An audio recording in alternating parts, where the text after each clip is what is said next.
Assalamualaikum warahmatullahi wabarakatuh. Hai semua, kembali lagi bersama saya Mardiana.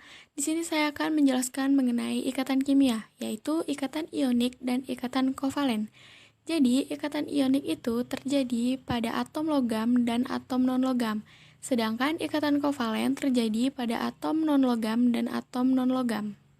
Sekarang kita akan membahas mengenai struktur Lewis dan struktur tiga dimensinya. Untuk membuat struktur Lewis, ada dua syarat, yaitu yang pertama harus memenuhi aturan oktet, dan yang kedua muatan formalnya harus netral. Selanjutnya, mari kita bahas mengenai contoh struktur Lewis. Contoh yang pertama, ada senyawa CH4, di mana C memiliki nomor atom 6 dengan konfigurasi elektron 2,4 dan elektron valensinya adalah 4. Sedangkan H memiliki nomor atom 1 dengan elektron valensi 1. Karena C lebih elektronegativitas daripada H, maka C terlebih dahulu akan menarik elektron dari H, sehingga dapat kita gambarkan untuk memenuhi aturan oktet. Di sini C membutuhkan 4 elektron lagi, sehingga C harus menarik elektron dari H, dan dapat digambarkan sebagai berikut. Di sini C sudah oktet, maka untuk struktur Lewis CH4 sudah memenuhi aturan oktet. Selanjutnya kita akan mencari muatan formal. Jadi muatan formal memiliki rumus. Muatan formal sama dengan jumlah elektron valensi dikurang jumlah elektron bebas dikurang jumlah setengah elektron berikatan. Kita akan mencari muatan formal pada setiap atomnya.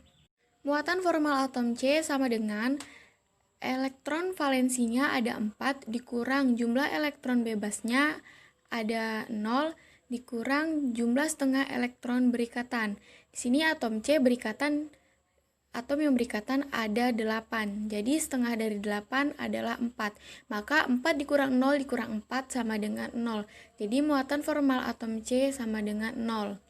Sedangkan muatan formal atom H1 sama dengan jumlah elektron valensi H adalah 1 dikurang jumlah elektron bebasnya 0 dan dikurang jumlah setengah elektron berikatan dari atom H adalah 1. Kenapa? Karena elektron yang berikatan di atom H adalah 2, maka setengah dari 2 adalah 1. Karena terdapat 4 atom H yang berikatan, maka kita akan mencari muatan formal H1 sampai H4.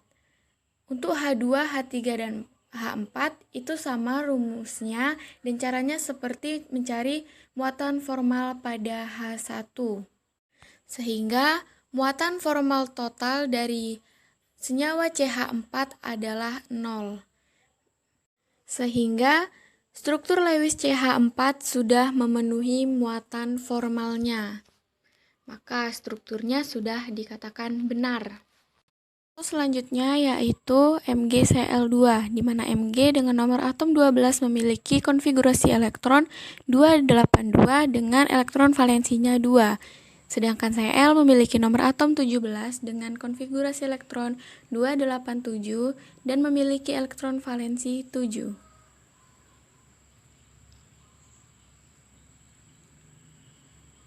Sehingga struktur Lewisnya dapat kita gambarkan sebagai berikut.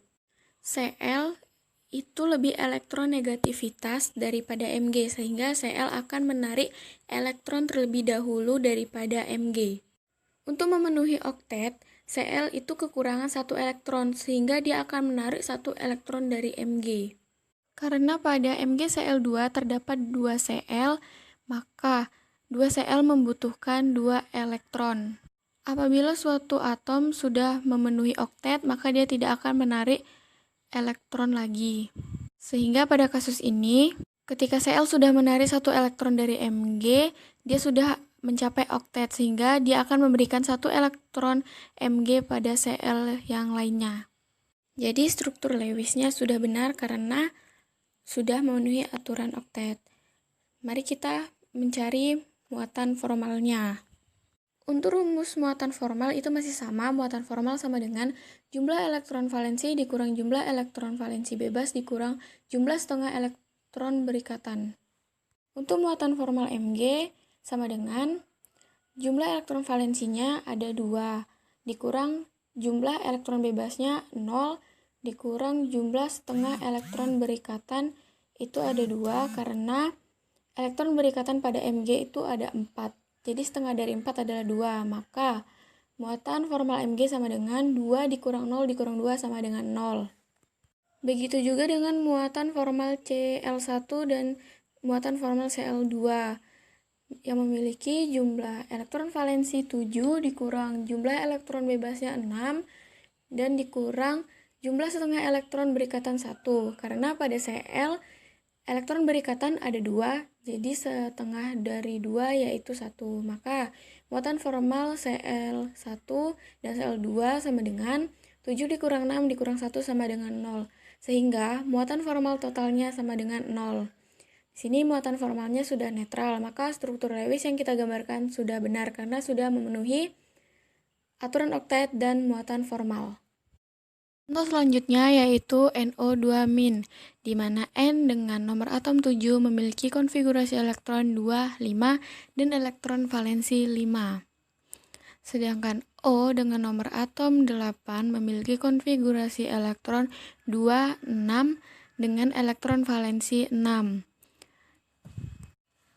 O itu lebih elektronegativitas daripada N, sehingga O akan lebih dulu menarik elektron daripada N.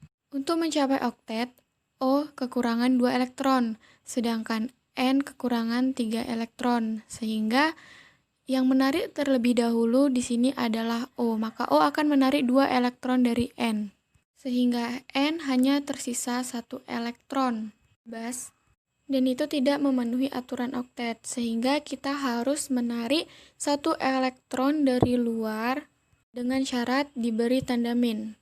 Sekarang kita membahas muatan formal.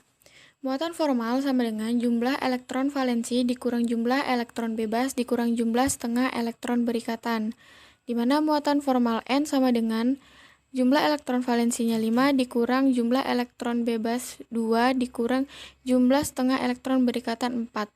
Kenapa 4? Karena elektron yang berikatan pada N ada 8. Jadi setengah dari 8 adalah 4.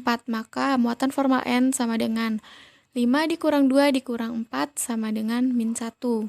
Untuk muatan formal O yang pertama dan muatan formal O yang kedua itu sama dengan jumlah elektron valensi 6 dikurang jumlah elektron bebas 4 dikurang jumlah setengah elektron berikatan 2. Mengapa 2? Karena pada O elektron yang berikatan ada 4 dan setengah dari 4 adalah 2. Maka jumlah muatan formal O sama dengan 6 dikurang 4 dikurang 2 sama dengan 0, sehingga muatan formal totalnya sama dengan min 1. Ini sudah benar karena pada NO2-.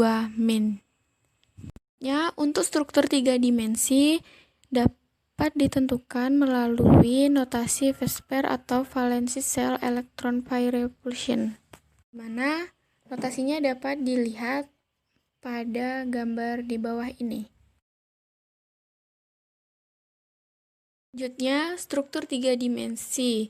Sebagai contoh kita ambil senyawa CO2, di mana atom C memiliki nomor atom 6 dengan konfigurasi elektron 2, 4, dan elektron valensinya 4. Sedangkan O memiliki nomor atom 8 dengan konfigurasi elektron 2, 6, dan elektron valensi 6. Pada senyawa ini, O lebih elektronegativitas dari C, sehingga O terlebih dahulu akan menarik elektron daripada C. Untuk mencapai oktet, O kekurangan 2 elektron, dan C kekurangan 4 elektron, sehingga pada nantinya O akan lebih dulu menarik elektron dari C daripada C menarik elektron pada O, sehingga dapat digambarkan strukturnya sebagai berikut. Untuk mengetahui struktur 3 dimensi secara logika, kita dapat menentukan A itu ditulis sebagai atau disimbolkan sebagai atom pusat. Sedangkan C itu dilambangkan atau disimbolkan dengan atom sekelilingnya. Jadi pada atom pusatnya di situ adalah C. Maka C dilambangkan dengan A, sedangkan atom sekelilingnya adalah O. Di sini terdapat 2 O, jadi ditulis AX2. Dan dalam notasi Vesper, AX2 itu dinamakan linier. Selanjutnya yaitu NH3, di mana N dengan nomor atom 7 memiliki konfigurasi elektron 2, 5 dengan elektron valensi 5. Sedangkan H memiliki nomor atom 1 dengan elektron valensi 1. Di sini N lebih elektron negativitas daripada H, sehingga N akan lebih dahulu menarik elektron daripada H. Untuk mencapai oktet, N memerlukan 3 elektron, sedangkan H memerlukan 7 elektron. Namun karena N lebih elektron negativitas daripada H, maka N akan menarik elektron daripada H terlebih dahulu untuk mencapai oktet. Hingga dapat digambarkan strukturnya sebagai berikut. Untuk menentukan struktur 3 dimensinya secara logika, sama seperti contoh pada di awal. Kita akan melambangkan atom pusat sebagai A dan atom sekeliling sebagai X. Di sini atom pusatnya adalah N, maka di sini dapat ditulis A dan atom sekelilingnya itu ada H. Di sini terdapat 3H, maka dapat ditulis AX3. Dan terdapat sepasang elektron bebas, maka dapat disimbolkan dengan AX3E, atau dalam notasi Vesper itu AX3E dinamakan segitiga piramidal.